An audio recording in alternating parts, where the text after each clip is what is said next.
Baik. Assalamualaikum warahmatullahi wabarakatuh.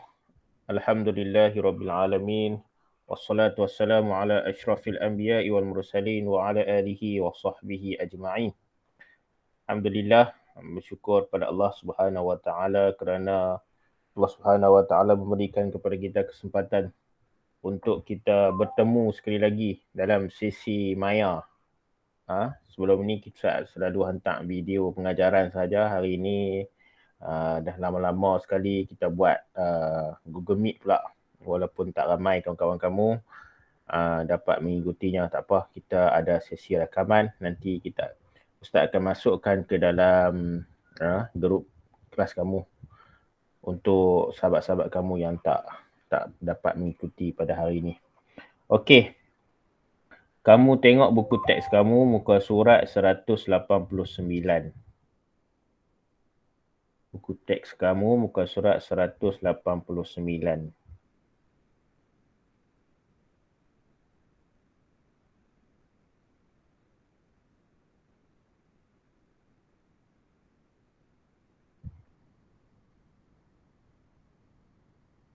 Okey, kamu nampak tak apa yang Ustaz paparkan?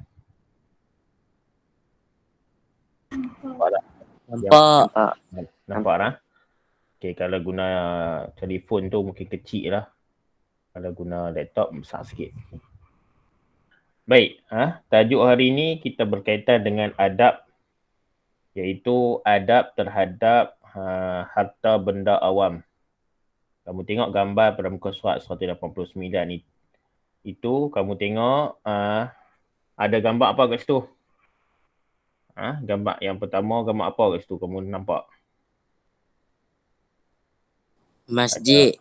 Ada masjid, ada pondok telefon, ada perhentian bas, ada sekolah, ada taman permainan, ada apa lagi ni?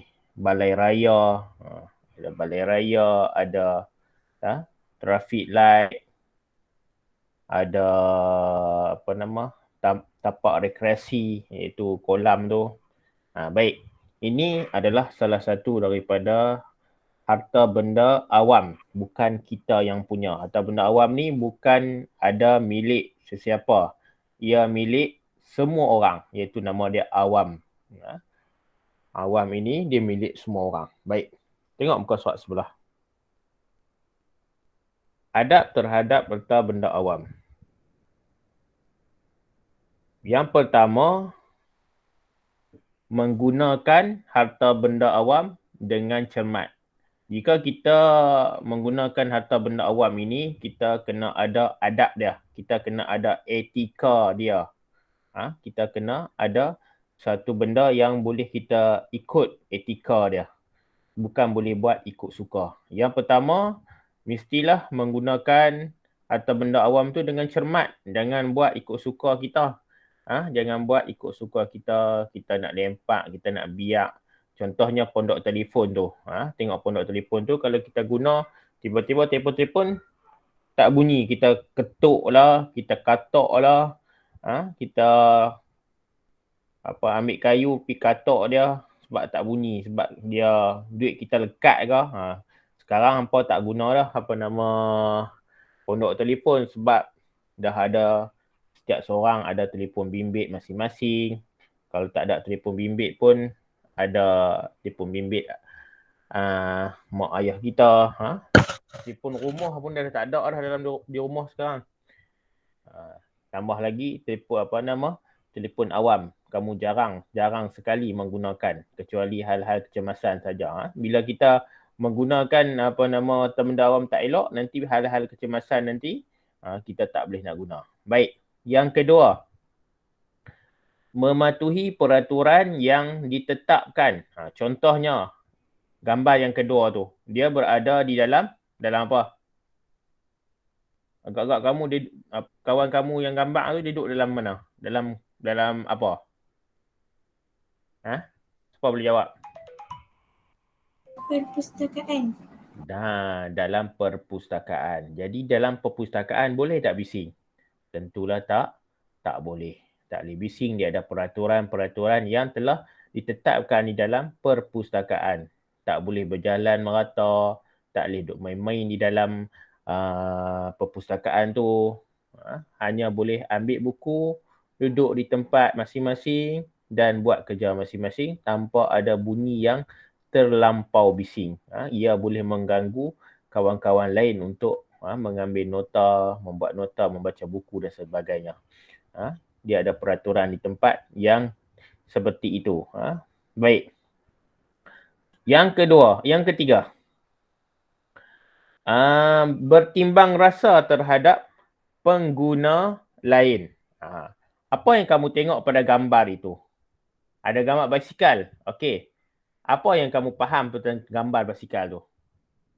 Siapa boleh jawab? Agak-agak kamu lah. Apa yang berlaku pada basikal tu? Kemalangan. Kemalangan. Okey, lagi apa lagi? Siapa boleh jawab lagi? Hadis kata kemalangan. Lagi? Agak-agak kamu lah. Apa yang akan berlaku pada basikal tu? Akan terlanggar. Akan terlanggar. Akan terlanggar. Okey, lagi? Agak-agak kamu lah. Apa yang kamu dapat ambil? Dia duduk tang mana tu? Ustaz. Ya. Muka surat berapa? Lah ni duduk muka surat 190. Okey, terima kasih.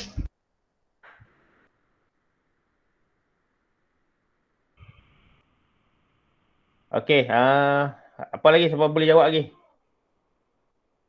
Basikal tu. Okey, baik. Basikal itu, tuan dia pergi letak dekat tempat parking kereta. Di tempat parking kereta, dia pergi letak basikal dia. Jadi kereta pink tu, dia tak boleh nak masuk di tempat letak kereta yang telah disediakan itu.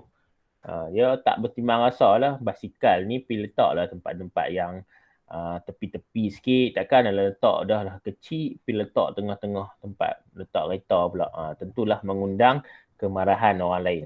Bertimbang rasa lah menggunakan harta benda awam ni. Jangan duk harap kita jangan duk anggota apa. Dah lah benda awam, bukan kita punya. Kalau parking tu kita memang bayar sewa kepada MPSP ke, kepada majlis bandaran ke, tak apalah. Ni kalau tak bayar sewa, janganlah duduk pergi buat macam tu. Baik, kemudian yang keempat, bertanggungjawab sekiranya berlaku kerosakan. Baik. Ada gambar nombor 4 ni. Gambar nombor 4 ni, apa yang kamu dapat tahu?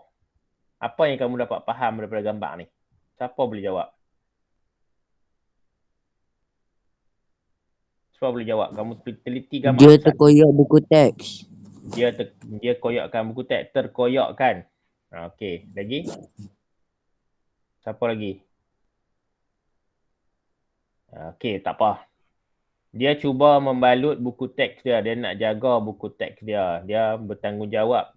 Takut ada rosak. Sebab itulah dia ambil buku teks, dia balut. Sebab itulah buku teks kamu itu patut dibalut kerana bukanlah buku teks tu kamu beli.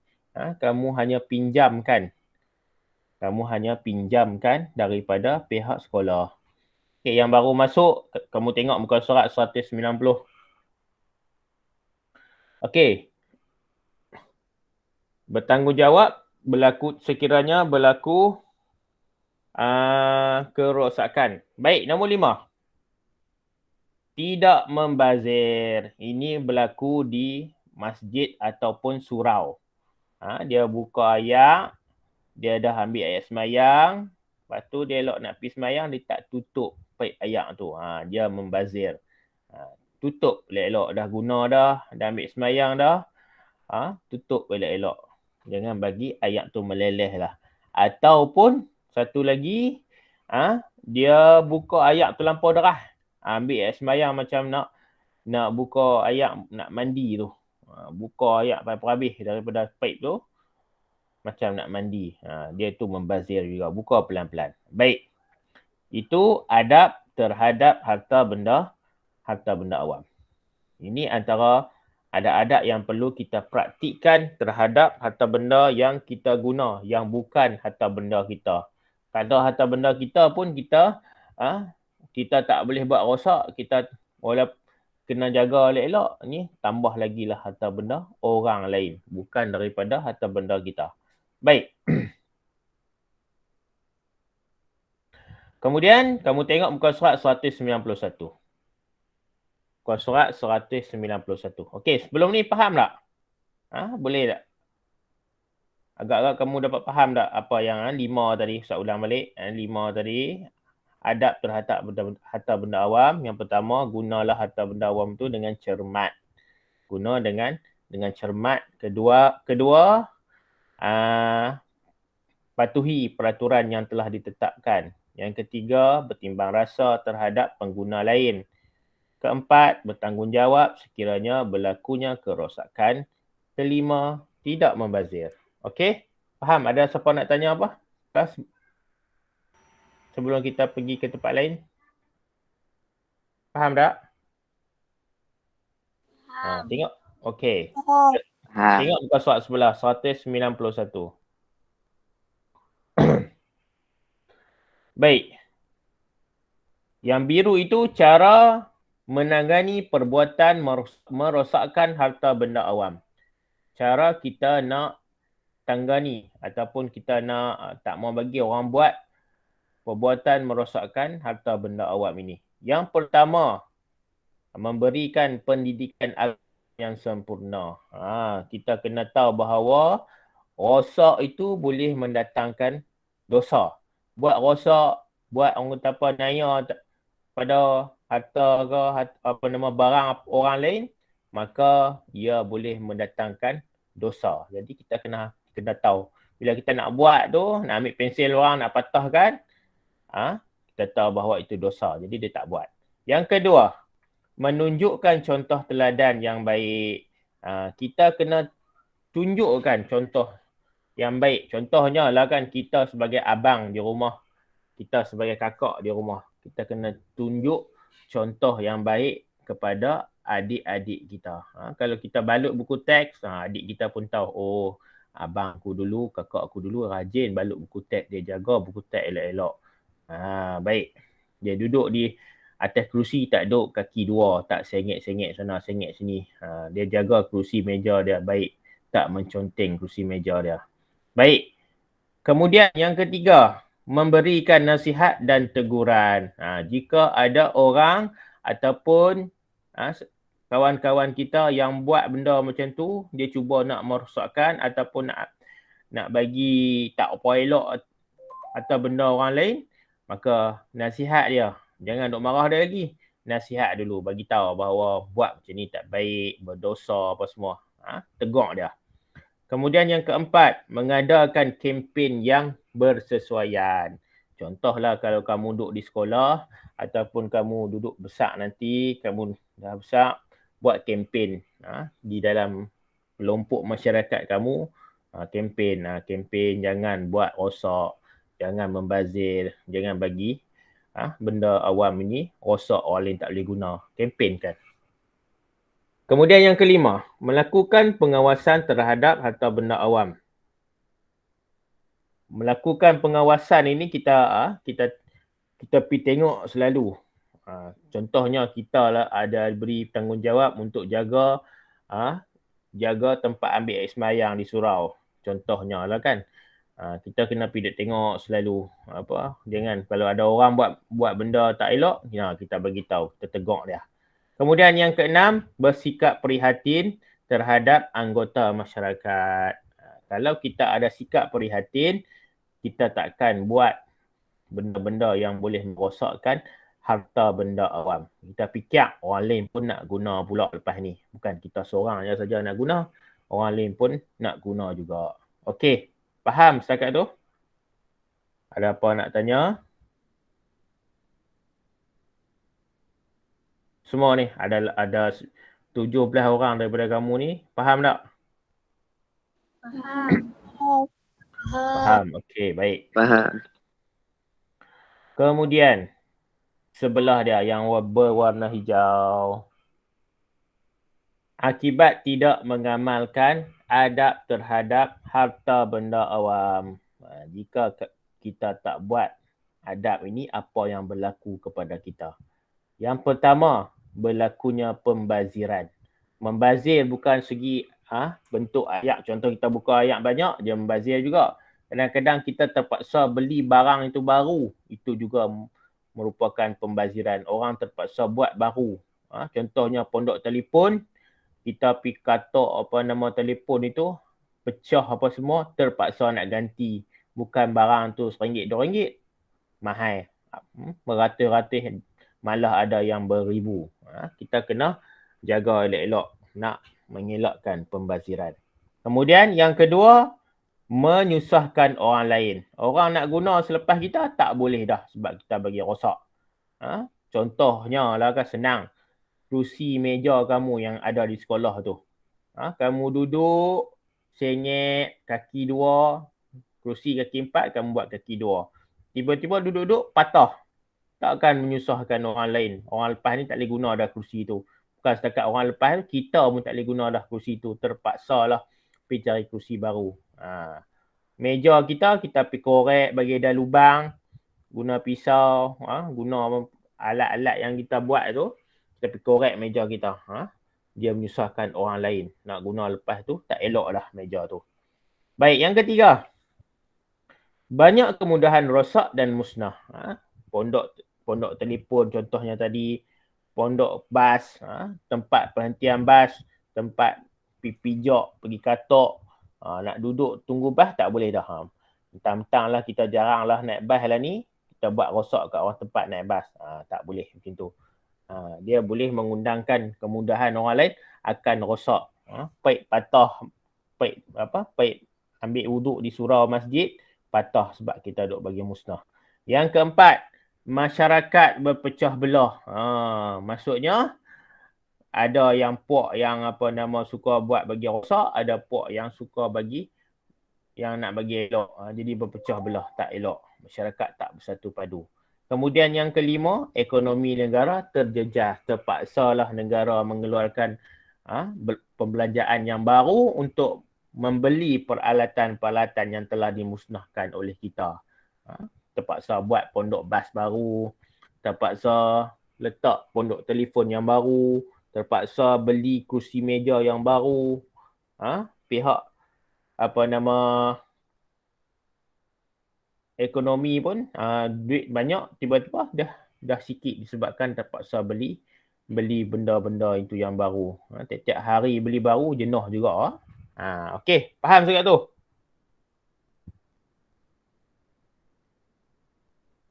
Ada apa nak tanya?